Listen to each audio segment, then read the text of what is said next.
وہ اوپر سے بم، اور اسرائیل کہہ رہا ہے سوال ہی بدل نہیں ہوتا ایران میں اپنی فوج اتاریں، یہ تو امپریکٹیکل سی بات ہے. تو اوپر سے بم ماریں گے، وہ نیچے نہیں اتر سکتے، تو نیچے اتاریں گے کردوں کو. یہ کرد جو مرضی کر لیں. IRGC بسیج فورسز یہ سب اتنے ٹرینڈ ہے، ایرانین آرمی اتنی ٹرینڈ ہے کہ وہ ان کو ٹکنے نہیں دے گی. With in weeks, with in months جو ہے وہ ان کو فارغ کر دے گی. ہاں البتہ نقصان یہاں پر بہت زیادہ ہونے والا ہے، اور ایک بالکل خوفناک اور بے رحم کھیل یہاں پر شروع ہونے جا رہا ہے. اور ترکی بالکل افورڈ نہیں کر سکتا کہ یہاں پر جو ہے وہ یہ کرد زیادہ بڑی طاقت میں آتے ہیں اور وہ زیادہ ایریا کنٹرول کر لیتے ہیں، تو اس کے بعد دوباری ترکی کی ہے. تو اسی طرح سے جو پاکستان کا بارڈر ہے وہاں پر جو سستان بلوچستان پروونس ہے وہاں پر بھی یہ ساری چھیڑ چھاڑ کی جا رہی ہے اور مزید کی جائے گی. تو یہاں پر صرف ایک بات ہے کہ چونکہ ترکی اور پاکستان دونوں مضبوط ممالک ہیں اور دونوں کی ایک ریڈ لائن ہے کہ وہ اپنے بارڈرز کے اوپر چھیڑ چھاڑ قبول نہیں کریں گے. تو یہ دونوں مضبوط ممالک ہیں، پھر ان کی مضبوط ملٹری ہے، تو یہ لانچنگ پیڈ نہیں بنیں گے دونوں، ٹھیک ہے نا، ادھر وہ کردوں کے لیے اور یہ یہاں پر سستان بلوچستان والے معاملے کے اوپر. تو اس لیے یہ امریکہ کے لیے بڑا مشکل ہو جائے گا. وہ یہ سارے برہم کھیل کھیلیں گے تو صحیح، لیکن الٹیمیٹلی وہ اس میں کامیاب نہیں ہو سکتے. یہ بہت سارے ایکسپرٹس کی جو ہے وہ رائے ہے.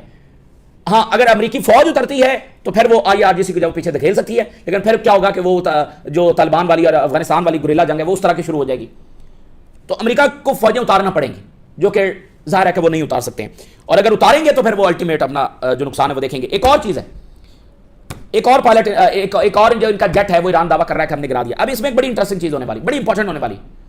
اگر ان کا کوئی جیٹ گرتا ہے ایران کی سوائل کے اندر تو وہاں پر پائلٹ کہاں پر گرے گا؟ اسی سوائل، ایرانی سوائل پر گرے گا.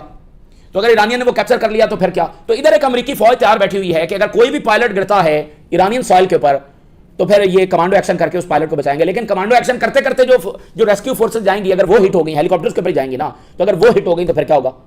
تو یہ ایک بڑی ہیوملیشن ٹرمپ صاحب کا انتظار کر رہی ہے کہ اگر پائلٹ کو گرتا ہے وہاں پر، کیونکہ ان کے جہاز اب جب وہ گرنا شروع ہو گئے.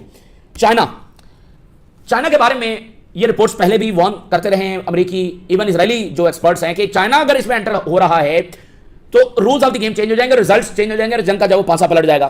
تو چائنا تو اس میں بس اتنا ہی فرق ہے کہ چائنا کی فوج اور چائنا کی جنگی تیاری وہ اس میں براہ راست حصہ نہیں لے رہے، باقی ہر چیز ہے.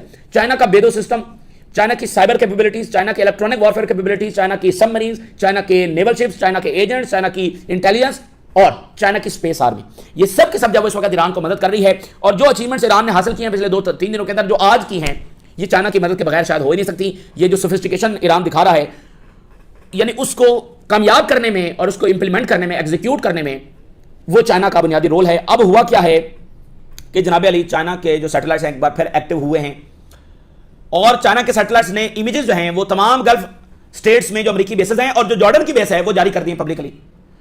چائنا کے سیٹلائٹس اس وقت ایک معلومات ریئل ٹائم انفارمیشن جب وہ ایران کو دے رہے ہیں، کون سی بیس پر کتنی ڈسٹرکشن ہو گئی ہے، کون سی بیس پر کیا بچا پڑا ہے، اور ڈسٹرائے ہوا ہے تو کتنا ڈسٹرائے ہوا ہے، کون سی بیس پر نئے ایسٹس لائے جا رہے ہیں، کون سی بیس سے نکالا جا رہا ہے.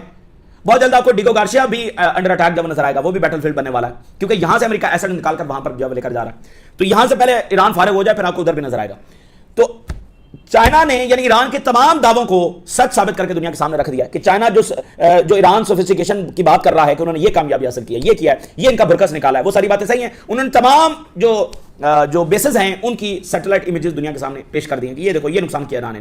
ابھی تک اگر آپ نوٹ کریں امریکہ اور اسرائیل اتنی بڑی طاقت ہونے کے باوجود، جن کو فرانس بھی پیچھے کھڑا ہے، برطانیہ بھی کھڑا ہے، جرمنی بھی کھڑا ہے، اٹلی بھی کھڑا ہے، سارے کے سارے کھڑے ہیں، اس سب کے باوجود کامیابی کیا ہے ویسے ان کی؟ کارپیٹ بمبنگ کرنا تہران پر، ایران کی لیڈرشپ کو نشانہ بنانا، یہ ان کی کامیابی ہے. بھئی کامیابی کیا ہے؟ اسیسینیٹ کرنا ایک 86 سالہ شخص کو. اور آپ جانتے ہیں کہ ایرانین نیشن اور ریزسٹنس کی یہ انہوں نے ثابت کر کے دکھایا ہوا ہے کہ وہاں پر جو ہے وہ ایک شخص کچھ بھی نہیں ہوتا ہے، کسی ایک شخص کے جانے سے کچھ بھی نہیں رکتا ہے. ایران نے اور ریزسٹنس نے اپنے آپ کو اسی انداز میں تیار کر رکھا ہے اور دہائیوں سے اس بات کو ثابت کر رہے ہیں. حماس کے کتنے ہی لیڈرز کو اسیسینیٹ اسرائیل کر چکا ہے. تو کیا ایران کے لیڈرشپ کو اسیسینیٹ کرنے کے بعد معاملہ رک گیا؟ 70 منٹ کے اندر ایران نے جواب دیا. تو آپ اس بات کو سمجھیں، ان کو اچیومنٹ کچھ بھی نہیں ہوئی، کچھ اچیو نہیں ہوا ہے سوائے اس کے کہ وہ ہسپتالوں پر بمباری کر رہے ہیں، اسکولوں پر بمباری کر رہے ہیں، سویلین انفراسٹرکچر کو نشانہ بنا رہے ہیں. اور یہ ان کا طریقہ کار ہے. یہ بہت زیادہ تکلیف دیتے ہیں اس نیشن کو، اتنی تکلیف دیتے ہیں کہ وہ بس سرنڈر کر دیں، وہ ان کے گھٹنوں میں ان کے پاؤں میں بیٹھ جائیں. جیسے وہ آپ وائکنگز کے بارے میں سنتے ہیں، اس کے بعد منگولز آئے، مطلب تباہی جنہوں نے جا کر پہلے تباہی مچانی ہوتی. تو یہ ان کا طریقہ کار ہے. لبنان میں جس طرح کی یہ خوفناک بمبنگ کر رہے ہیں، غزہ ہم نے دیکھا ہے. اب ایران کے اوپر گریٹ سویلائزیشن اس کے اوپر یہ کارپیٹ بمبنگ کر رہے ہیں. یہ اچیومنٹ ہے ان کی. ایران پرسائزلی ہٹ کر رہا ہے، یہ کارپیٹ بمبنگ کر رہے ہیں.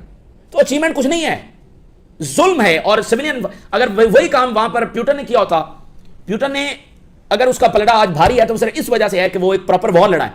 اگر وہ بھی وہاں پر یہی کام کر رہا ہوتا جو یہ کر رہے ہیں, زیلنسکی کو نشانہ نہیں بنا سکتا. پیوٹن کو پتا نہیں ہے کہ زیلنسکی کہاں پر بیٹھتا ہے, یا ان کے بمبار جب وہ بنکرز کو توڑ نہیں سکتے ہیں.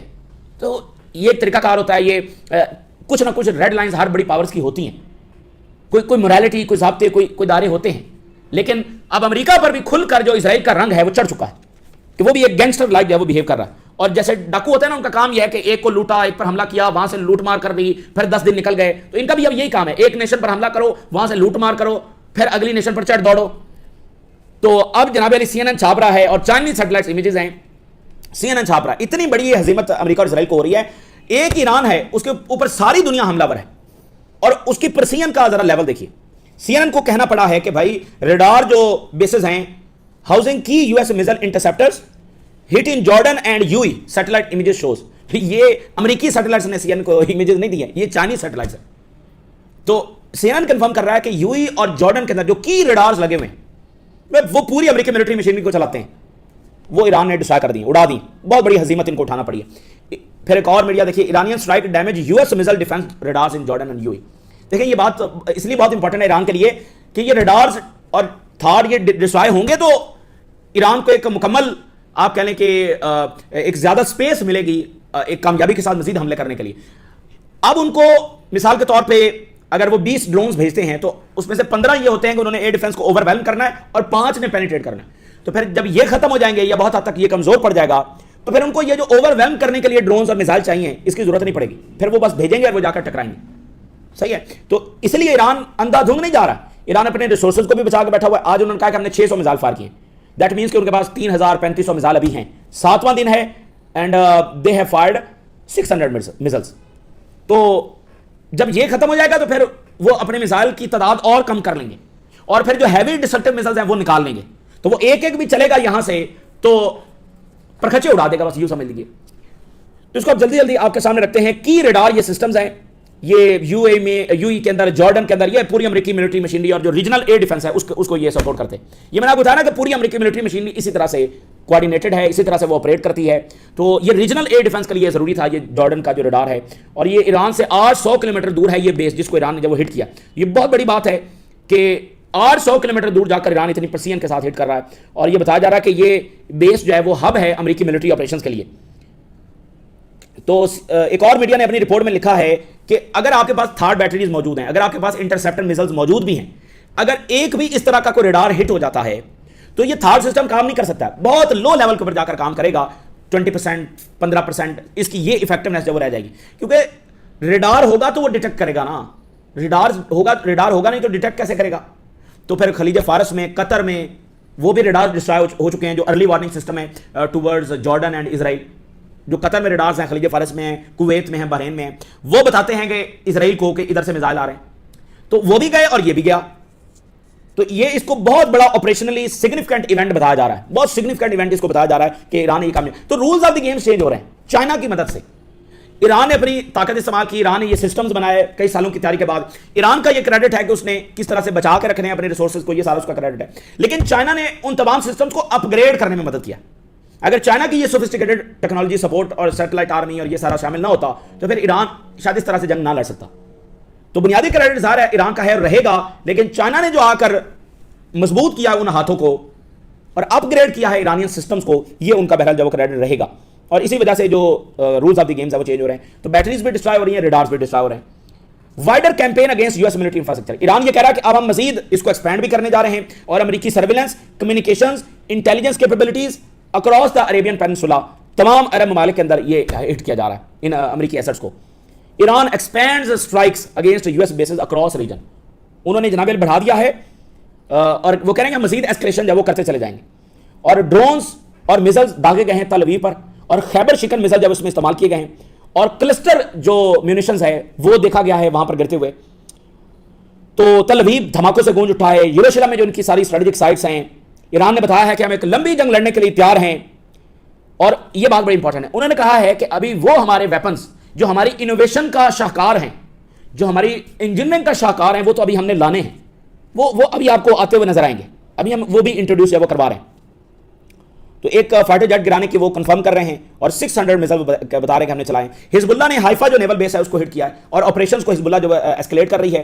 راکٹ بیراجز انہوں نے فائر کیے ہیں, آرٹلری شیلنگ وہ کر رہے ہیں, اسرائیلی ملٹری کے ساتھ آن گراؤنڈ وہ انگیج کر رہے ہیں. گولان ہائٹس کو انہوں نے نشانہ بنایا ہے, جو رفائیل انڈسٹری ہے اس کو نشانہ بنایا ہے. حزب اللہ بھی ریڈارز کو ہٹ کر رہی ہے تاکہ یہ جو ان کا ایئر ڈیفنس ہے اس کو سب سے پہلے جو ڈیمیج کیا جائے. جیسے وہ ایران کا ایئر ڈیفنس ڈیمیج کر رہے ہیں تو ایران بھی ان کا کر رہا ہے. اس طرح کی جنگ کبھی امریکہ اور اسرائیل نے کسی OIC ملک کے خلاف کبھی نہیں لڑی ہے. تو اسرائیل نے کبھی جا کر چین اور نارتھ کوریا پر حملہ نہیں کرنا تھا, اسرائیل نے OIC کے اوپر ہی عالمی جنگ چھیڑنی تھی جو انہوں نے چھیڑ دی ہے. اور کل کو بڑھتے بڑھتے اس کا اسکیل بڑھ بھی سکتا ہے, کوئی چنگاری کسی ملک کو براہ راست بھی جنگ میں لا سکتی ہے, کسی مشرق کی بڑی پاور کو. لیکن بات یہ ہے کہ عالمی جنگ انہوں نے چھیڑ دی ہے. جن ملکوں پہ انہوں نے ایکسپینڈ کرنا ہے, جن ملکوں پہ انہوں نے ریسورسز لوٹنے ہیں, تو ان پر تو وہ ایکسپینڈ کر چکے ہیں, اور اسی سے ظاہر ہے کہ جو مشرق کی بڑی پاورز ہیں وہ کمزور پڑ جائیں گی ان ملکوں کے گرنے سے.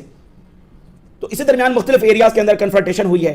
آرٹلری اور راکٹس جب وہ فائر کیے ہیں, 5 کلومیٹر حزب اللہ کہہ رہی ہے کہ یہاں سے نکل جائیں, سیٹلر جب ایویکویٹ کریں, اور ظاہر ہے اس سے پریشر جو نتنیاہو کی گورنمنٹ پر جو بڑھے گا.